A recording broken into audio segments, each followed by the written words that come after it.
Duel Review is brought to you by NexusDigitalComics.com. On today's Duel Review, it's Afro Samurai. I'm RJ. And I'm Nick. Let's get to it.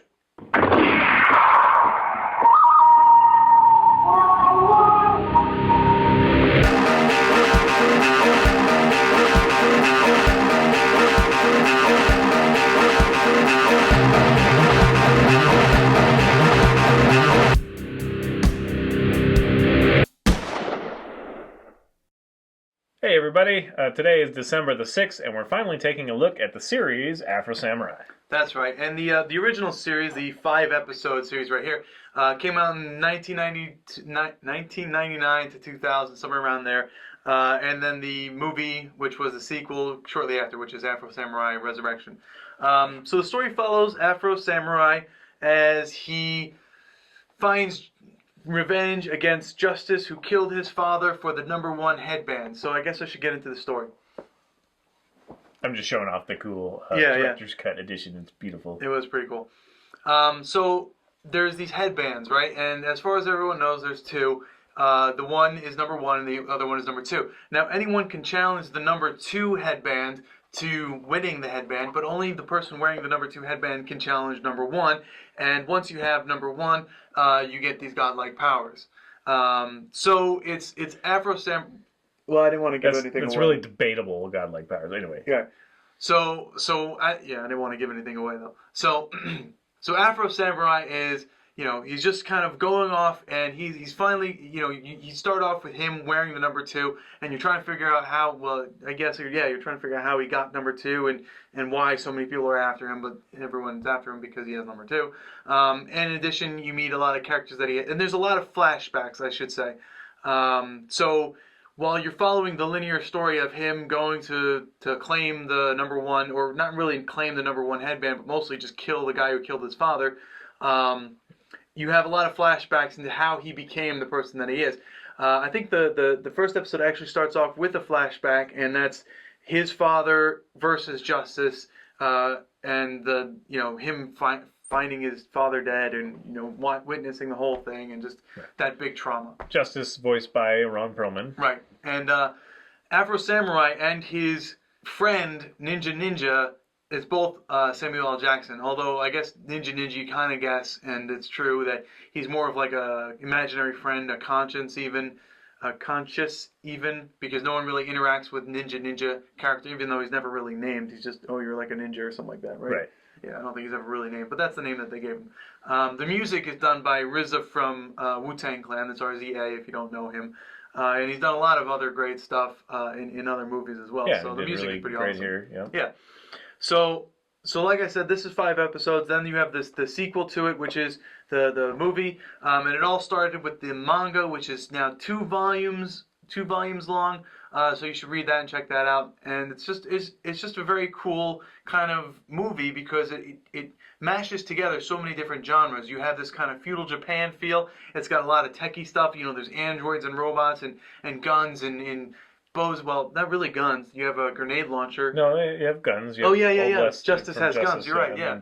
And then you get like the bear, who it's a robot mask kind of. You have bionic stuff, right. And you have puppets or living whatever. You have an android version of Afro, and so it does meld a lot of things together, and it's kind of it very much reminds me of Samurai Champloo. I don't think you can really escape the comparison because it has that hip hop flavor in this feudal Japan, and it's really cool. It's compelling. They do a great job with fight scenes and whatnot, and the animation for the most part is beautiful. Actually, I was going to say that the animation is probably like one of my favorites so far. I really dig the animation here. There's some of the fight scenes to me that the animation is a little rough.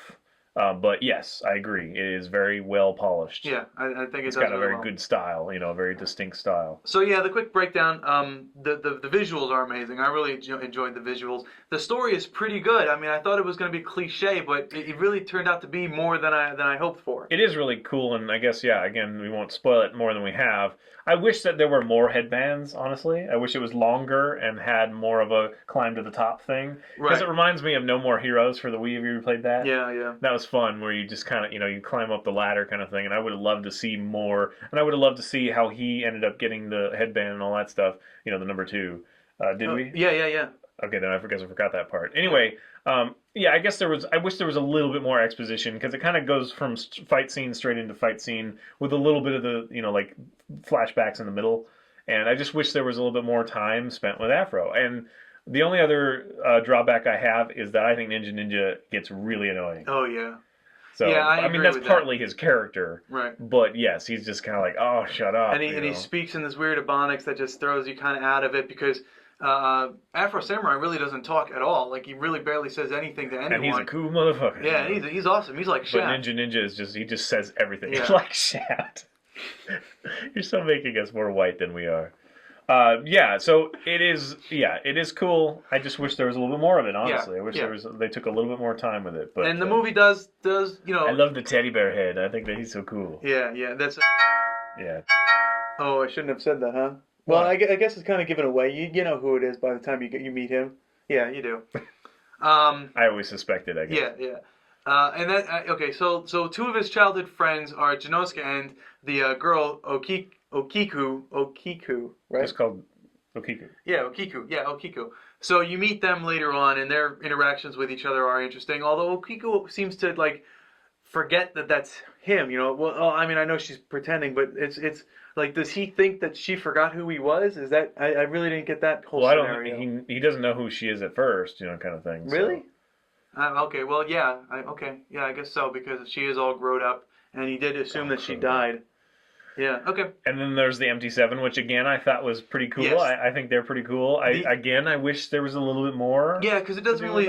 It touches upon their motives, but it doesn't really explain them. Yeah. So it just makes them kind of like this weird religious cult, kind of the way they the MT7 and everything. The MT7 really is like a cult, but they're also like these warrior monks. So if you know anything about feudal Japan, you know about the monks, and so they have this kind of feel. I love number 3. Like monks. Oh yeah, like number 3 doesn't really do anything though. Like I really thought that at some point, like I know I was waiting for that. So number 3 has and he has these headphones and on it say number 3. All of them have the number on them. So and he's just sitting there the whole time, just kind of like listening to this music. And I thought for sure that out of nowhere he would just kind of pull out this really cool kick-ass move, but he doesn't. He just sits there listening to the music, and that's apparently all he does. I totally had inspiration from that character for one of my characters that will be coming out sometime. But I just think that's really cool. I just like having that involved. Yeah. And I think they did really well at meshing, like the Japanese stuff and the American stuff and, all that stuff together. The cultural. They had a lot of cultural references in there. That's pretty awesome. Yeah. Justice, for instance, is dressed like a cowboy. In fact, he's like that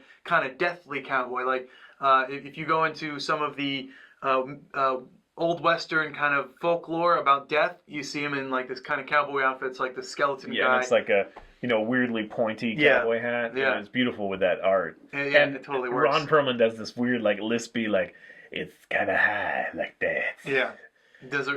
When you grow up, you can challenge me and become a god. He does a really good job. Yeah. So it's funny. Actually, they all did a great job. And in Resurrection, you also get the voice talents of Lucy Liu and Mark Hamill. So that's something to look forward to. Yeah, it's just Ninja's dialogue is a little. It just gets to you sometimes. But you like the character sometimes. I mean, he is a pretty fun character. For a figment of his imagination. Yeah. I mean, he has some endearing qualities, but it's just he gets to the point where it's just like, shut off, seriously. Yeah. So anyway, what's next for Afro Samurai? Because I played the game a little bit. Oh yeah, and there is a video game. That was fun. It was okay. I played the Samurai Champloo game as well, and Afro Samurai 1 was better, I think. But it could have been better. It was just kind of this typical hack and slash, and there were a few moments where you get hung up and like, what do I do? Right. Otherwise it's kind of oversimplified, but it had great music and some great moves and some fun effects. But yeah, what's next? I haven't heard anything, and I'm surprised they wouldn't, continue the series. Yeah, see, it's been out for a while. But... The thing is, it's been out for so long that even if they're still like in talks of doing things, because I did hear that there was talk of doing stuff, but it's been for so long that I don't think they're actually going to act upon it because like that window is quickly closing now. So I disagree with that. I think if they remade this, it'd be huge, and anything with Samuel Jackson attached to it, That's like true. Seriously, he's everywhere, and he always does such an awesome job, and everybody reveres him so much. I don't know. I always expected there to be more. I expected this to be like one of those things that comes out and you miss a couple season or two, like they haven't had any new material, and then it comes back like by popular demand, we have a whole bunch of stuff. Like Futurama. Because maybe even more than that, because Futurama had 4 or 5 seasons before it went into hiatus. Well, it had 4 seasons. And this one only had 5 episodes, but then again, they were awesome. I really dig this series. This series is awesome. Yeah, it's fun. But yeah, I wish that 5 would have been like 12 or something like that, like a full season. It would have been awesome. Yeah. And but I mean, you see him as a kid, and there's some weight there involved, and you in some way you relate to him, and it's I don't know, it's kind of hard to watch at some moments. And you really feel for him. And there's not as much sex as you think there may be. I mean, there is some of it. Yeah, there's a lot of sexual tension, and there's not tension, but there's a lot of sexual images in there. But I mean, this was but there was only like one sex scene. Yeah, I mean, tied to Spike, and Spike does, they do like the Bachelor's, greatest wet dreams or whatever. So it's like, I'm surprised they didn't push it even more. So I was kind of pleasantly surprised that there wasn't a whole lot there, because that just kind of gets in the way when it's just kind of thrown in there for titulation fan service stuff. Right. And in this one, the one that the sex appeal that I didn't really care for was the one with the girl and the number 1 from the MT7. Yeah, right. But when Afro Samurai finally does has the sex, he that I can justify, because that is part of. Yeah, although it was just kind of like Ninja was saying that the whole time, and it's just like, no, he's better than that. Oh, no, I guess not. But anyway, whatever, man has appetites. Yeah. But it was one of those things that at a few moments, like the one you're talking about, it felt like a blaxploitation film or something like that.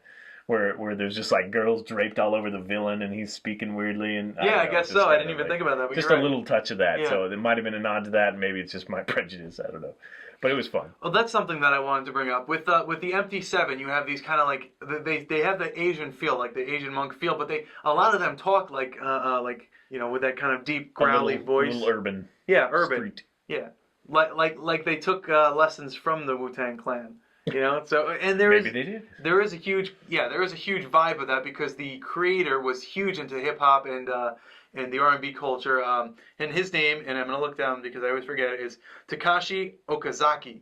And he wrote and illustrated the original manga, which spurred this. In fact, he started off by drawing pictures of Afro Samurai. In fact, I think it was like a transitional thing, like where he started drawing, black characters, and then he started turning them into samurai black characters. And the next thing you know, he had Afro Samurai, and he started putting those on the covers of magazines and stuff. And it just grew. Yeah, it's a cool thing. He's got impossibly long headband tails. Oh yeah, and then like he uses his afro, kind of like Batman uses his cape sometimes to subterfuge and whatever. So yeah, it's a lot of fun, and I am really shocked that there's not more. Yeah. I really have just been kind of kept waiting for it. But I am. In fact, I was kind of thinking, maybe we shouldn't review it because they'll come out with something new and we can review it right before. But yeah, it's crazy. Yeah, I think more, please. I'm a little worried though, because sometimes when you start adding on to something that's already great, you just kind of diminish it.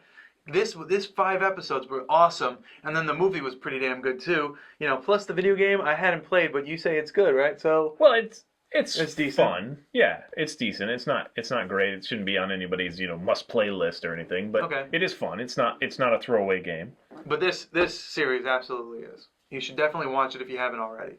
Yeah, it's not a throwaway. Oh yeah, it's not a throwaway. You should watch. You should definitely watch it. Can I have the sleep? Just to show them the name, Afro Samurai. I totally dig all the aesthetics here. This was a great damn movie, or series. So there you go. All right, guys. Well, that is Afro Samurai. Go check it out. I don't think it's on Netflix yet, but it's readily available. Right. I'm sure you can find a lot of it online if you know the right places. All right, guys, please subscribe to our YouTube channel and tell us what you think. Watch our great playlists. Game Labs has been a lot of fun. Yes, and please leave comments. We love comments, and you can help support us by buying our wares at spiderwolf.com. That's right. T-shirts, card games, art prints, short stories, and more. All right, guys. See ya. Yes! I'd give up now. Up next, it's Paranorman. Did you get all the lights on?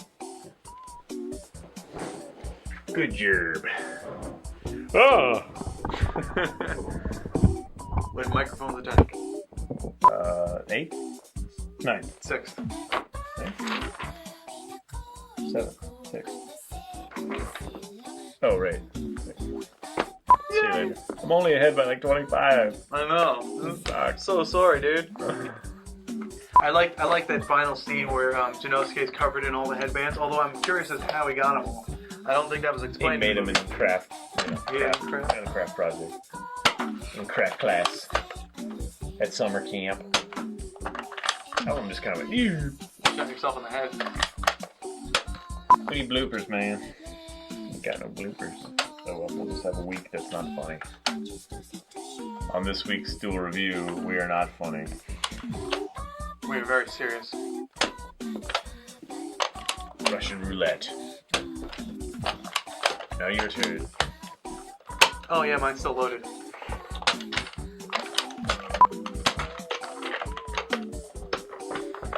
Mad skills.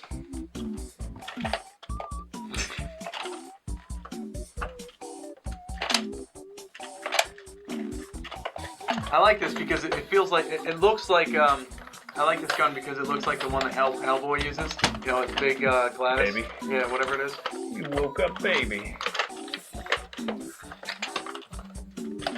You're gonna like hit someone in the head. Someone's gonna go to the hospital. This is not gonna end well. Bam! Smooth like butter. Think about it.